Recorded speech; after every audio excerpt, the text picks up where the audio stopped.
Big D's Entertainment Rankings and Reviews. Mini reviews.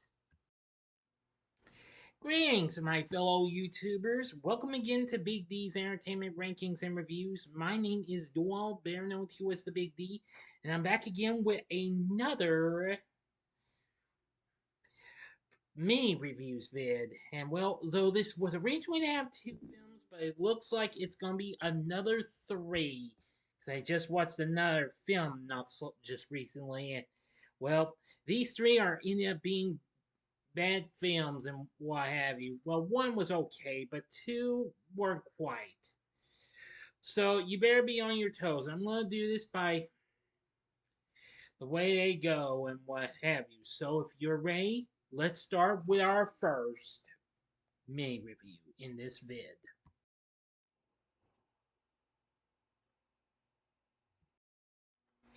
First off is the 2025 action thriller flick Flight Risk, released by Lionsgate, directed by Mel Gibson, starring Mark Wahlberg as a pilot who is transporting a deputy U.S. Marshal, played by Michelle Dockery, and a fugitive, played by Topher Grace, across the Alaskan wilderness, where the identities and intentions of those on board come into question.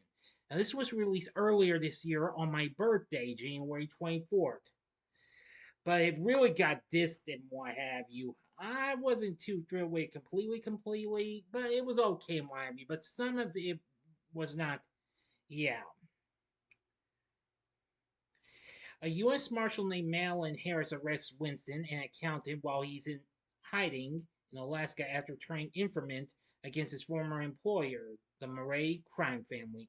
Madeline charters a small airplane to take them to Anchorage so they can transfer to New York City, where she intends for Winston to testify against Mobster Murray. They are piloted by Daryl Booth, a Texan living in Alaska, who explains that the aircraft's radio and GPS is regularly out of order.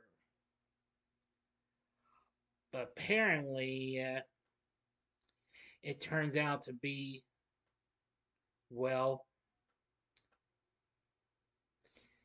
a different person, unlike what we see on the license. But that's all the story I will give to you. This film's pretty short, running at just an hour and a half. Yeah, could be a little better. The film did okay, making 48 million on its worldwide on its $25 million budget.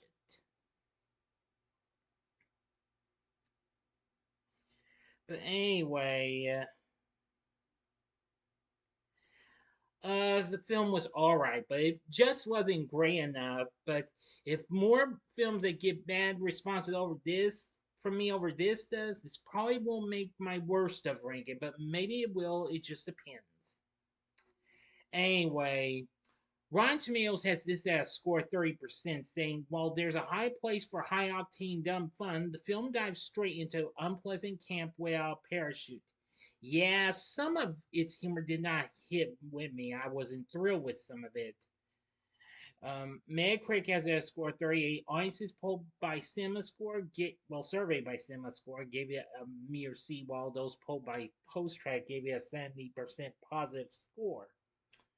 Well, one review for RogerEbert.com wasn't impressed, saying the film, with its bonkers casting, Mark Wahlberg as a crazy, balding charter pilot assassin, well, I'll get to in a moment, and ridiculous poster tagline, "Y'all need a pilot," occasionally teases out the kind of sleazy fun action enthusiasts might reclaim in a few years' time, but as it sits in this passenger's estimation, the film is a supremely bumpy ride that doesn't quite justify its logline.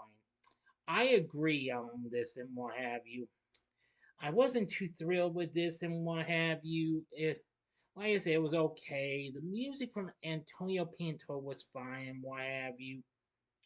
Well, I appreciate it having Mel Gibson as director, but this didn't catch on.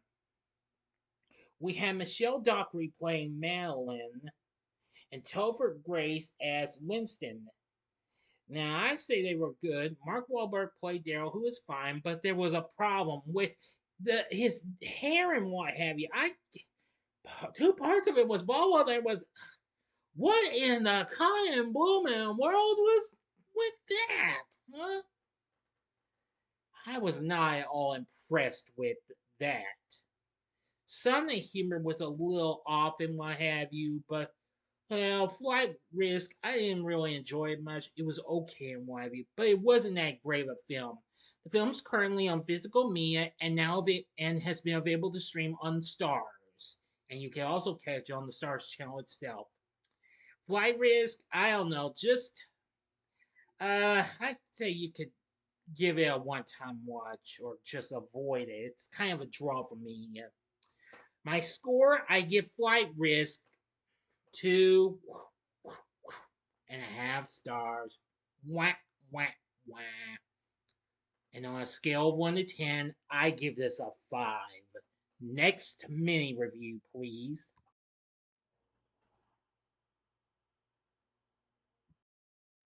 The next mini review will be on the 2025 biographical crime drama flick The Alto Nights, released by Warner Bros., directed by Barry Levinson, written by Nicholas Pileggi, starring Robert De Niro in dual roles as 1950s mob bosses Vio Genovese and Frank Costello, along with Deborah Messing, Cosmo Jarvis, Catherine Narduzzi, and Michael Rispoli in supporting roles. Now, this was released on March 21st of this year, but despite it being released the same time Snow White was, this film tanked big time, becoming the worst Warner Bros. Has ever put out. And they continued their losing streak after they had some major humiliating disappointments since last October with starting with Joker Fully Ado. Anyway, after a failed assassination attempt orchestrated by his ambitious underboss, Vio Genovese, Luciano family boss Frank Costello finds himself at a crossroads. Weary of the constant bloodshed and betrayals that define his life, Costello informs Genovese of his intention to retire and seek control of the Luciano family. However, Vio, a man consumed by ambition and paranoia, refuses to believe Costello's intentions, suspecting a ruse. The poisoned well of distrust between them spills over, igniting a silent, deadly war. Now, you are more than willing to check this out, but don't say I didn't warn you. This definitely will be going on my worst list. I was not impressed with this. Now, while I did like De Niro's performance, though, which I can say that it's it's perfectly fine, what have you. Anyway, that it just wasn't big enough. It bombed at the box office, failing to only make less than 10 million, 9.6 million worldwide on its 45 to $50 million budget. The reviews were were close to negative to mixed. As Rotten Tomatoes had 39% saying competent but tired retread of mob movie tropes, the film pits De Niro versus De Niro with no real victor emerging. Metacritic has a score of 47. Post-Track reported that 44% of its filmgoers were definitely recommended, and CinemaScore gave it a B. Well, I am going to say it was fair, but not good enough. I don't want to get into too much more of these here and what have you. Well, I appreciate this being on based on on actual event. I did like its setting though and what have you, but and they had some pretty decent tunes. And its score was composed by David Fleming, which was good too. Now, but this, however, was a big disappointment for Barry Levinson because he had directed several big films, including Rain Man and Good Morning Vietnam. This became a humiliating disappointment for him. Only Robert De Niro, I feel like, is the film's only need for saving and what have you, as Costello and Genovese. Deborah Messing played Costello's wife, which was fine. Cosmo Jarvis played a rising soldier in Vio's crew named Vincent Gigante. Catherine Narduzzi played Vio's wife, Anna, and Michael Rispoli, who, if I'm not mistaken, yes, had actually appeared in the first season of The Sopranos, and also in the 2009 remake of the Take Out Pelham 1, 2, 3. Yeah, so the cast is okay, but this just wasn't strong enough to be that big of a mob flick. I'd rather go with other films that might have a mob feel. I mean, like take The Irishman for instance, which Nero had recently done. That was a little well received, unlike this film. Well, I've yet to see some other films that involved mob and what have you, like Goodfellas. Yes, please don't, please don't hate me for not seeing that film yet. I definitely need to one day. But anyway, the Alto Nights, this just wasn't my cup of tea. So this the score I give for the Alto Nights is, mm, I fooled you, didn't I? You thought I was gonna give it 4 stars. It's 2 stars. Now on a scale of 1 to 10, I give it a 4.5. It had some good sayings, and Robert De Niro was fine, and the rest of the cast was fine, and what had was fine and what have you. But this was just a complete messed up mob flick. Sorry. The film is currently on physical media and streaming on HBO Max.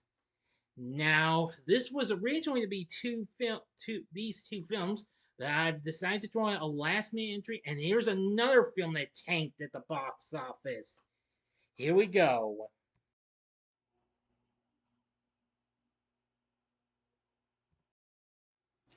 And finally, I give you a mini review of the 2025 action fantasy flick In the Lost Lands, which was released by Vertical here in the US for Constantine Film, who originally released this film in Germany.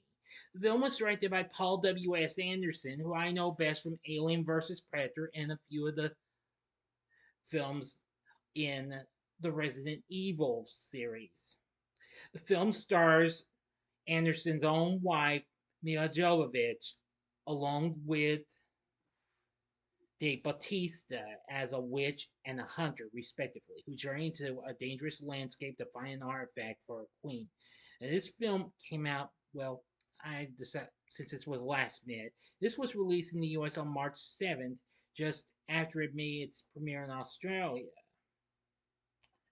But anyway, who knows when it was released in Germany? Anyway, a man named Boyce directly addresses the viewer, warning them that what they're about to see is not a happy fairy tale. Earth has become an uncivilized dystopian wasteland called the Lost Lands, and a society ruled by Overlord.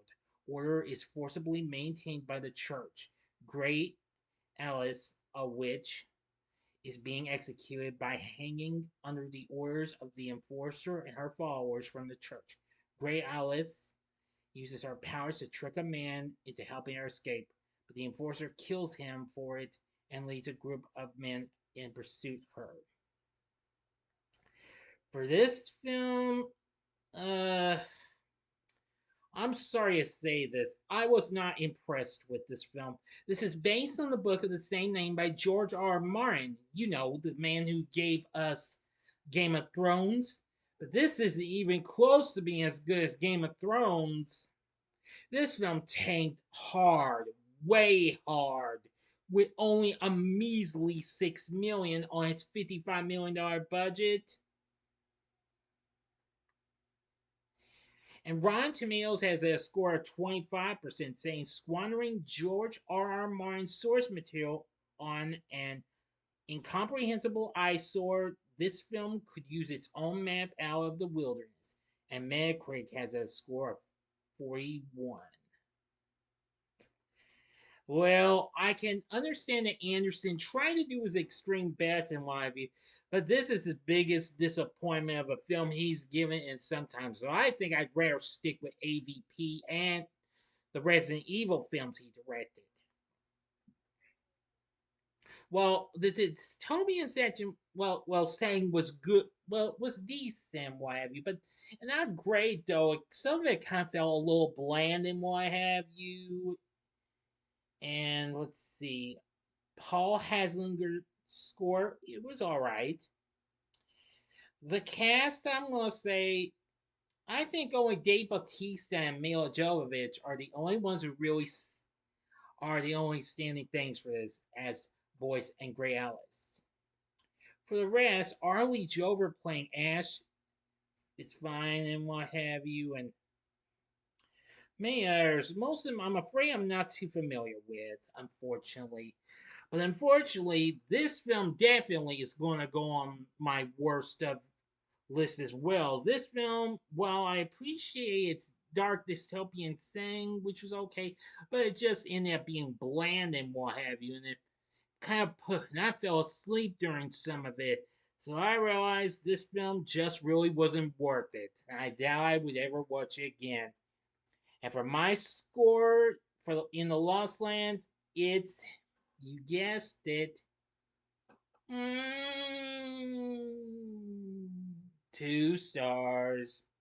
But on a scale of 1 to 10, I'm giving this a 4. Sorry, I can't defend any of these films because these films got very bad scores for me. I was not impressed with any of these. Sorry. So that's going to do it for this main reviews vid. What did you think of these films? Have you seen any of these 3 films? If so, let me know in the comment section below. If you like this video, click the like button, subscribe, be a part of the Big D Nation, and you know the rest. Share my vids with your friends if you like that. That can also help me reach out to y'all if y'all would like to be a part of my Big D Nation. I'm getting up there to 1,000 subscribers. Keep it up. And join me next time when I bring to you the next Do You Remember episode, which will be on Zoobilee Zoo. Looking forward to tackling that one. Anyway, I hope you enjoyed this, and if you did, check out some of these other vids. I might as well go ahead and give you a couple of maybe a couple of Paul W.S. Anderson's films to go along with that. That would definitely work. In the upper left-hand corner, see my review of Resident Evil from 2002, or go to the upper right-hand corner and see my review of Resident Evil: The Final Chapter from 2016, or go to the bottom left-hand corner and see something else, which would be another film with Topher Grace, and that was Predators from 2010. In the bottom right-hand corner is the button you can click to subscribe. Excuse me. If you like rankings and reviews on movies, TV, music, video games, etc., then I'm your guy. Thanks for watching. Until next time, I'm the Big D saying see ya.